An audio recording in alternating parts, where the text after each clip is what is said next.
at that. Last one.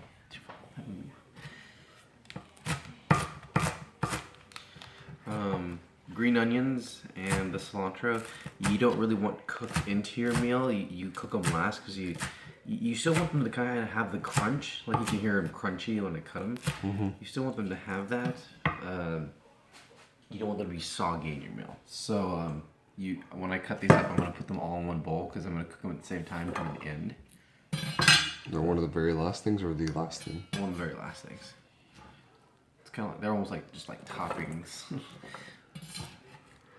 I cut them first though because the meat, you don't want to, since the meat needs to be cooked, because you can get sick on the meat if it's not cooked, I don't want the meat on the blade and cutting everything else. So I cut everything else first before the meat. And I cut these relatively small. Sometimes usually smaller than this, but I'm trying to cut this. It's just a texture thing. If you really like your green onions, you can make like big ones, like inch-long ones. So it depends on the flavor.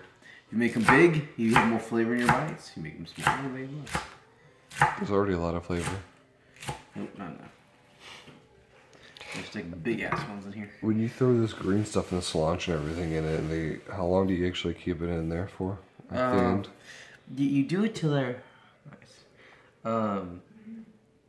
Till they're just slightly soggy. That's when I cook. I'll show you. It's not a visual cue, really. I mean, unless you see them like really soggy. Like it's not like they turn brown or anything like that. They do get darker. Like you don't want them. You don't want these dark green. That means you've cooked them.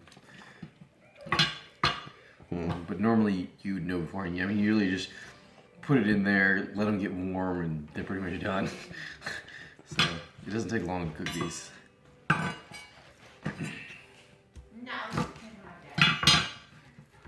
I would normally throw these in your like garage disposal or garbage disposal, because these are things that can easily go down and they don't take as much trash.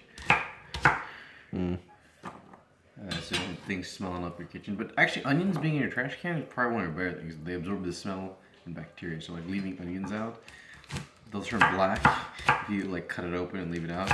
But it'll absorb like all the bacteria in here. So.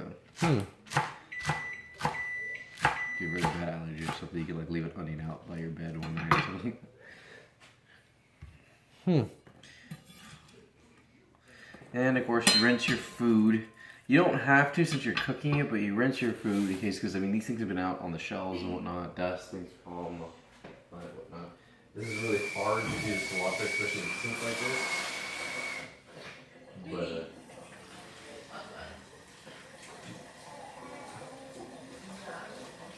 just think of it as if you drop food, you just want to make sure things are kind of like off of it. The cooking process will get the bacteria off, so you don't really have to worry about anything like catching anything from it because you are cooking it. But it's more like, I still don't eat hair, even if hair is sanitary. True. You just do it halfway when you cut it? You don't really use the stems. You can use the stems, you just want to chop them up more because they're more coarse. There is more flavor in that, but usually cilantro it has enough flavor, we just use the leaves.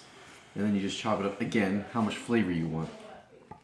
I do it more like a powder and that kind of thing, so I try to get it pretty small.